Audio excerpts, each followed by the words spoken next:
guys, today I'm sharing with you my apple crumble recipe. This is my secret crumble recipe. So good. It's perfect for this time of year.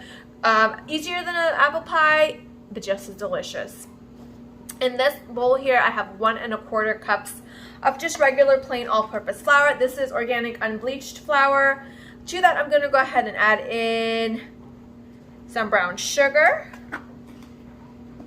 We're gonna need 1/2 cup of packed brown sugar.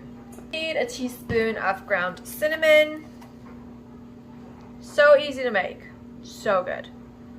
Teaspoon of ground cinnamon. Didn't measure, but just a teaspoon of ground cinnamon. And we're gonna mix these dry ingredients together.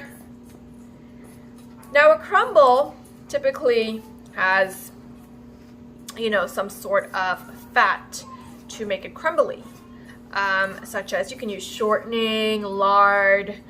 Butter is what I typically use because butter just has a much better flavor and it works perfectly. I will leave below my link for my mini apple pies, which is what I use most of the time when I'm making apple pies because it's easy, it's no fail pretty much, and it's delicious. So we've got this mixed in together here.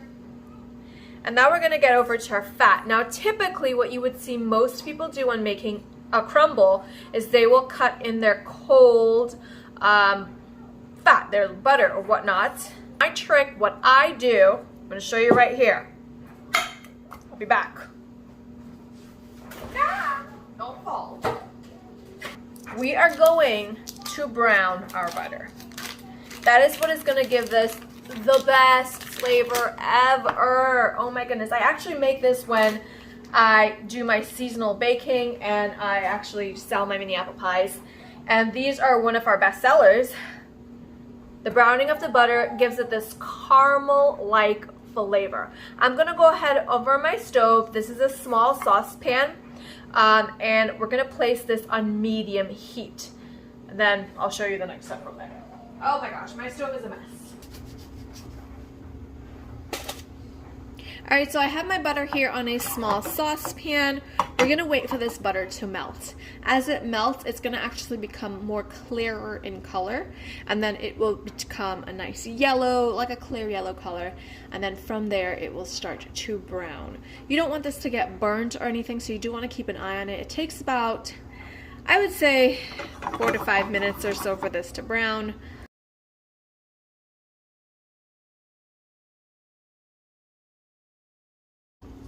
And when this is browned completely, you will start to smell a beautiful just aroma, like a caramel-like flavor. As you can tell now, it's more of a clear liquid. It is not so, it does have the foam of the butter, but the liquid itself is more on a clear side. I hope you can actually see through the foam. And then from here, it will start to get golden brown, and that's what we're looking for. You can see the liquid.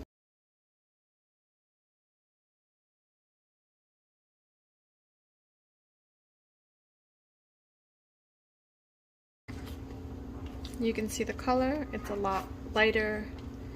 It's definitely more transparent now. You can see through the liquid.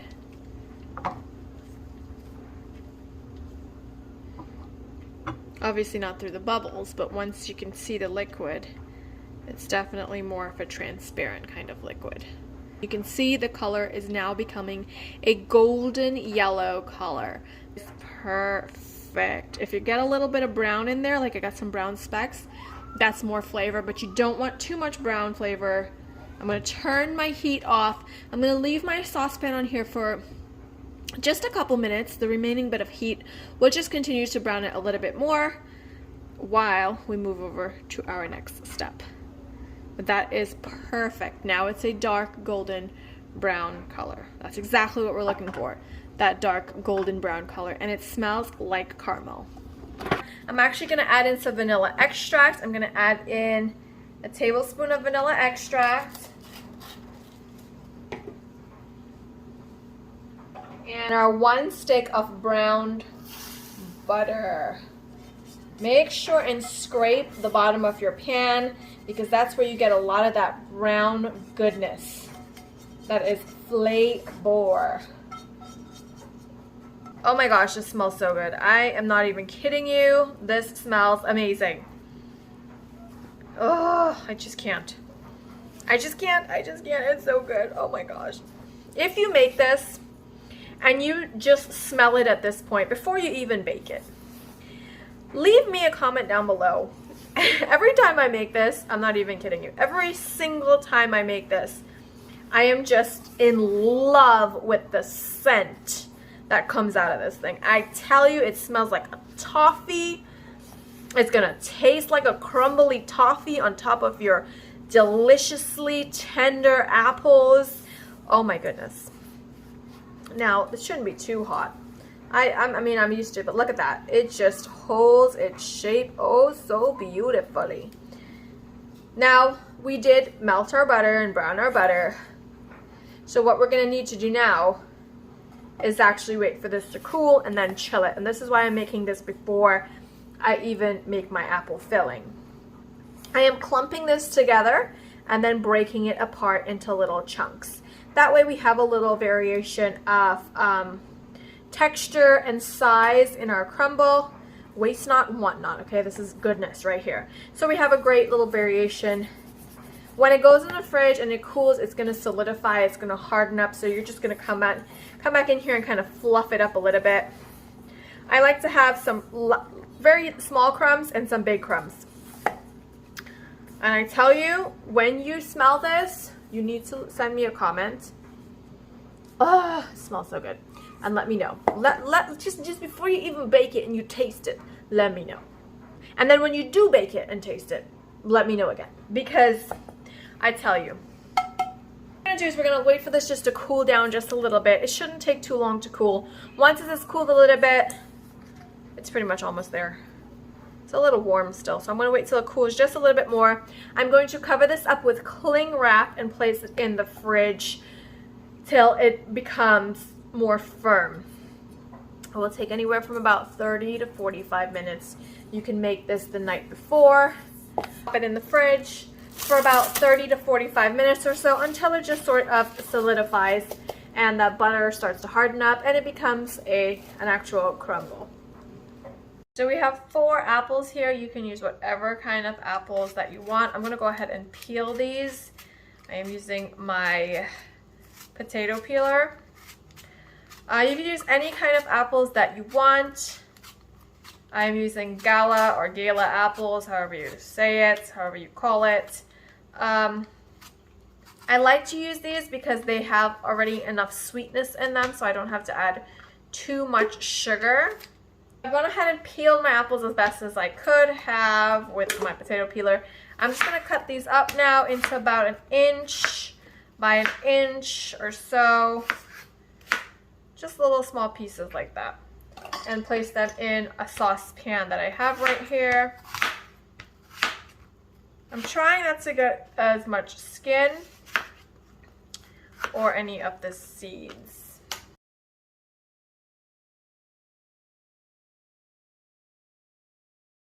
I have my 4 apples that I've gone ahead and cut up into small little tiny pieces like that. We're going to add in some ground cinnamon, about 1/2 teaspoon to 1 teaspoon, depending on how much you like. We're going to add in a splash of vanilla extract. A splash to me is a good tablespoon. You're going to need 1/4 cup of brown sugar.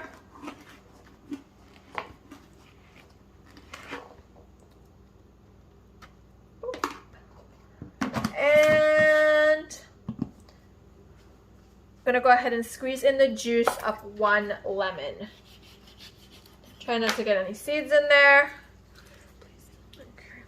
You want a cookie, Gabriel? You want a cookie? You want a cookie? Do you want a cookie? You want a cookie or what? Huh? You want a cookie or what? You want a cookie or what? Anyways, the juice of 1 whole lemon. This is gonna give it the perfect little tartness. All right, to this, we're now gonna add in one and a half tablespoons of butter. And we are going to cook this on the stove for about 5 minutes. My oven is preheated to 400 degrees and we're gonna cook this for about 5 minutes now. I like to cook my apples for an apple pie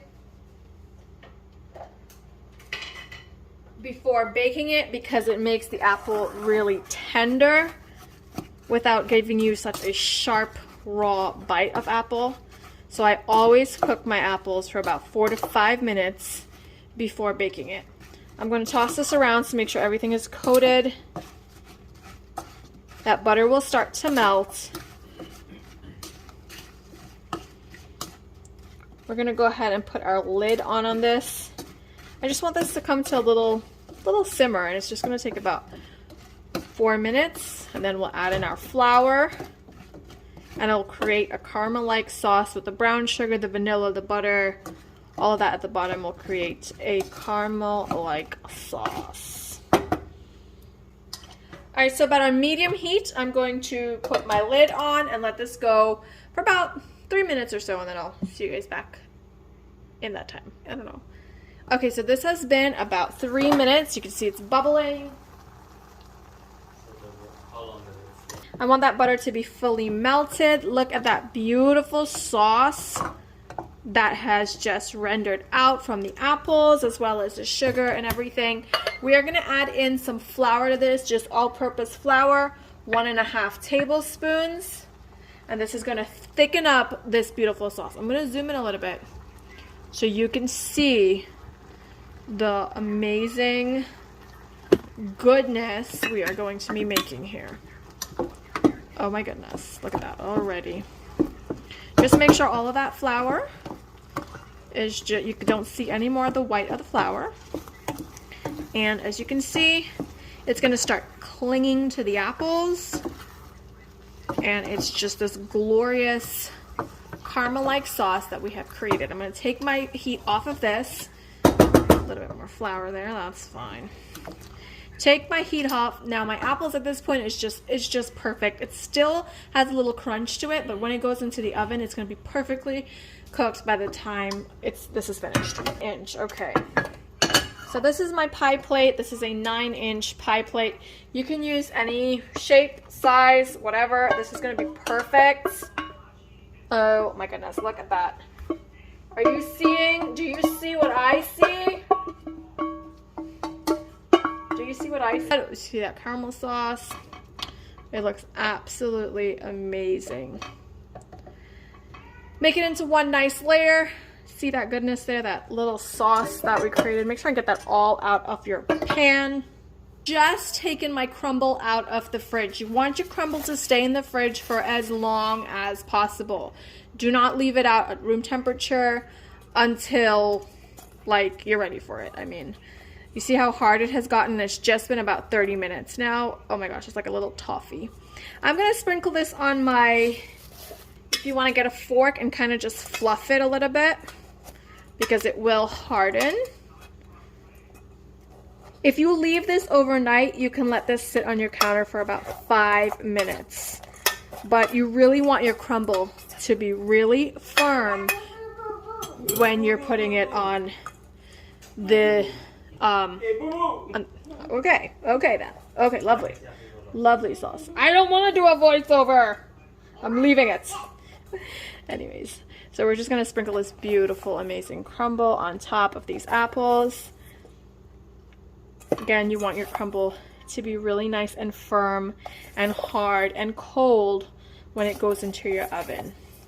All right, we're gonna put this in the oven now at 400 degrees for about 25 to 30 minutes or so. We want this to be nice and golden brown, and I'll show you guys what it looks like when it comes out of the oven. Alright, so we just removed this out of the oven. I left it in there for about 27 minutes or so. I'm gonna let it cool for a little bit before I scoop a big spoon out of it. And this is great with like some vanilla ice cream or whatever you want if you want to serve something cold on the side with it.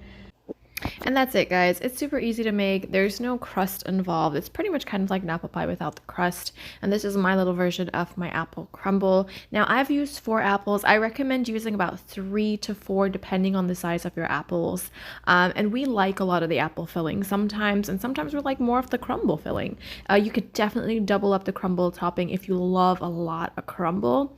And I just hope that you enjoy it. It's really easy to make, and it's a great little treat to have whenever you want. It doesn't have to be this time of year, but this time of year is perfect.